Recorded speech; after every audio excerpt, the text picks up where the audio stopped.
Nah, saya lanjutkan teman-teman semuanya. Jadi hadis tadi yang saya bacakan itu, ya, juga di sini ada sebuah hadis yang dikeluarkan oleh Imam Bukhari gitu ya, dan Muslim dari Sahal bin Sa'ad As-Saidi.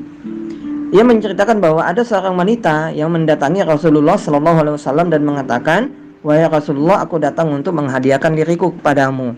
Dan Rasulullah lantas memandang dari atas sampai bawah. Setelah itu menundukkan kepala. Lalu Allah Subhanahu wa taala berfirman, tidak halal bagi kamu mengawini sesudah itu. Tidak boleh pula mengganti mereka dengan istri yang lain meskipun kecantikannya menarik hatimu. Bisa dilihat itu dalam surat Al-Ahzab ayat 53. Juga Allah berfirman dalam surat An-Nisa ayat ketiga, ya, maka nikahilah oleh wanita yang kalian sukai.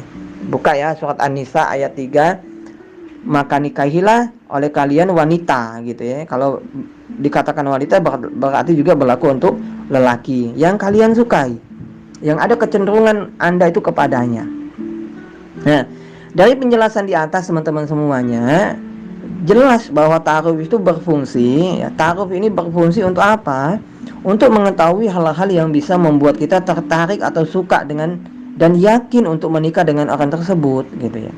Nah, proses ta'aruf ini juga dimaksudkan agar proses pernikahan yang dilakukan seseorang itu dapat berjalan sesuai dengan perintah Allah dan Rasulnya gitu, sehingga terhindar dari hal-hal yang menyebabkan Allah tidak memberikan keberkahan dalam proses pernikahan tersebut, teman-teman. Nah, itu proses ta'aruf. Jadi proses ta'aruf itu adalah sebuah proses yang sangat indah, ya, yang sangat indah, tidak berdua-duaan tapi didampingi, ya, didampingi seorang fasilitator, bisa dari seorang orang tua kita, ayah atau ibu, ustadz kita atau ustazah kita, atau orang yang kita percaya gitu ya, yang paham, tentunya yang paham tentang mekanisme bagaimana sih menjadi jalan perantara untuk bertemunya seorang hamba untuk dalam menuju pernikahan, ya itu. Nah, teman-teman semuanya, dalam konsep ta'aruf ini sebenarnya konsep ta'aruf ini teman-teman semuanya tidak serta-merta sebenarnya teman-teman harus ngisi proposal ta'aruf. Jadi sebenarnya ada banyak cara awal untuk memulai proses ta'aruf itu.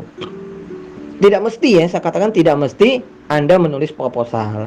Ya, adapun ketika saya kemarin memberikan Anda untuk mengisi proposal itu, ini adalah sebagai jalan, sebagai upaya agar ketika nanti Anda ta'aruf itu Anda bisa melihat, ya, Anda bisa melihat data gitu ya. Anda bisa melihat data, Anda bisa menunjukkan kepada orang tua Anda, kepada ustazah Anda, ustadz Anda, ini loh wanita atau laki-laki yang ditawarkan kepada saya untuk berproses ta'aruf.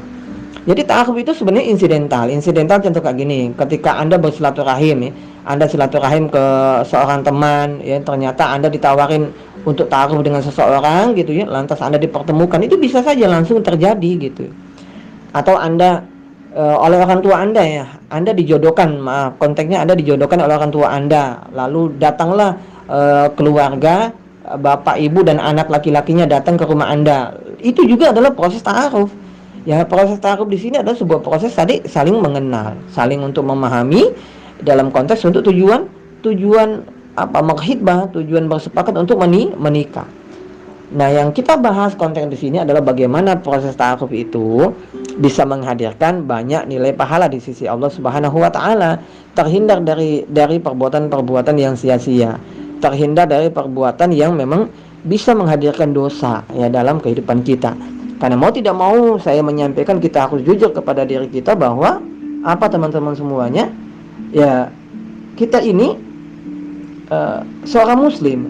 Kita ini adalah seorang muslim dan orientasi kita adalah kita menginginkan surga. Maka ketika kita menginginkan surga, maka harus kita tempuh dengan cara-cara yang memang benar-benar bisa menjadi tumpukan-tumpukan pahala sehingga kita bisa disampaikan oleh Allah Subhanahu wa taala di surganya Allah Subhanahu wa taala. Insyaallah.